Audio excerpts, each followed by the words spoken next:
年前吧，当时疫情突然爆发，那很多人的生活方式都发生了一个很大的改变，很多人当时都出不了门啊，担心被感染呐、担心得病啊，有些人就开始焦虑，开始出现一些这样那样的心理问题。那因为身边的朋友知道我做医生很多年，所以很多人会来找我沟通，找我咨询。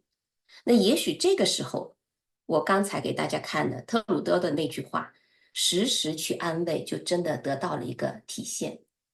因为我自己专业是医学，所以刚才也说了啊，从小就喜欢爱好文学艺术，也在关注这方面的一些文献啊、一些研究啊，也很认可它的这个积极的作用。所以当时我就带着这些朋友念诗词、学朗诵，然后呢，一段时间以后，大家分享交流的范围扩大了以后呢，在2020年的时候，我们就创办了环佩叮当阅读屋。那关于环佩叮当为什么取这个名字，其实还有点说法哈。有时间的话，以后我可以和大家再做分享。那在这个阅读屋里面，我们一起来接触经典，一起来赏析文学艺术。我们其实涉猎面挺广的，但是最主要的这个领域还是集中在文学艺术这个领域进行古诗词的鉴赏。当时呢，每个礼拜一次，大概进行了2年多，一直到疫情快结束，一共进行了80来讲的阅读课的内容，做了很多古诗词的一些赏析，有些是一字一句的慢慢讲过去，延伸开去。那在阅读屋的这个安静的角落，大家就觉得心好像特别静，我们一起沉浸在诗词给我们的这个意境当中，享受到文学艺术带给我们的美。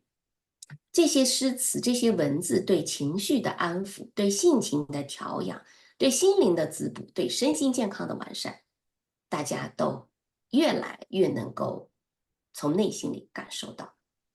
然后呢，大家在整个阅读屋的相处当中，也充满了更多的愉悦吧，更多的欢快。所谓的诗词养心这个现象，就在阅读屋里面得到越来越明显的体现。那这些都是实践当中的体现。那为什么？因为我以前做学术研究、做科研，我也总是喜欢问一个为什么？为什么古诗词鉴赏能够对情绪管理、对身心健康有这么积极的促进作用？所以呢，下面呢，其实才真正进入到我们今天的主题：古诗词鉴赏与情绪的管理。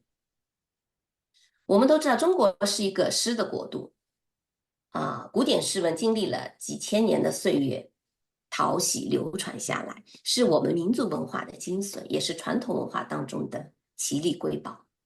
在《论语》当中就有记载，子曰：“小子何莫学夫诗？诗可以兴，可以观，可以群，可以苑。耳之视父，远之视君，多识于鸟兽草木之名。”孔子说：“你们这些学生们呐，为什么不去学诗呢？学诗可以激发热情，可以观察天地万物以及人间的盛衰与得失，可以聚集同道，可以抒发不满。近你可以学着怎么样来侍奉父母，远你也可以学着怎么样来侍奉君王，还可以多知道一些关于鸟兽草木的名字。”那这是孔子对于诗歌的社会功能的认识和总结。那我们下面就具体来看一下诗词鉴赏是怎么样来帮助进行情绪管理的。首先，通过阅读理解古诗词，可以让我们读者产生情绪共鸣，帮助我们的情绪得到进一步的释放。比如说，我们读到王维的这首诗《相思》，红豆生南国，春来发几枝。愿君多采撷，此物最相思。我们感受到的是什么？是一种深深的相思，是一种委婉但是又很含蓄的相思，是一种少年的热情，也是一种青春的气息。满腹的情思，它其实始终都没有很直接的去表白，它每句话都离不开红豆。但是借用红豆这个意象，他把相思之情表达的入木三分。那我们再来看李白的这首《将进酒》，君不见黄河之水天上来，奔流到海不复回。君不见高堂明镜悲白发，朝如青丝暮成雪。人生得意须尽欢，莫使金樽空对月。天生我材必有用，千金散尽还复来。时间关系，我就念这几句啊。李白的这首《将进酒》，我们在念的时候，他的豪迈之气是扑面而来的。这是李白他被贬出朝廷以后，在酒楼的一次借题发挥，借酒消愁，有他的愤慨激昂，也有他的怀才不遇，但是我们能感受到那种奔放的感染力。那再换一首，这首诗的意境又是怎么样？陶渊明的结庐在人境，而无车马喧。问君何能尔？心远地自偏。采菊东篱下，悠然见南山。后面不念了哈。那这首诗非常的简洁明了，很恬静，很优美，也写出了陶渊明的那种抛却了尘俗的纷扰，心情舒畅的那种感觉。这样的淡泊，这样的自由，这样的平静，是我们读诗的每一个人都能够感受到的。所谓在心为志，发言为诗。我们可以通过欣赏和诵读古诗词，能够和古代的诗人们、古代的文人们一起见其所见，想其所想，而且会不由自主地把自己带进去，会产生有彼及此的那种联想，产生情感上的共鸣，会和他所要表达的情绪发生一定程度上的契合。那这种共鸣其实是非常可以帮助我们释放我们内心的那种情绪。我们都知道，当我们满腹心事，但是好像没法去说，没法表达，没有人懂的时候，其实是会憋出内伤，会憋出病来。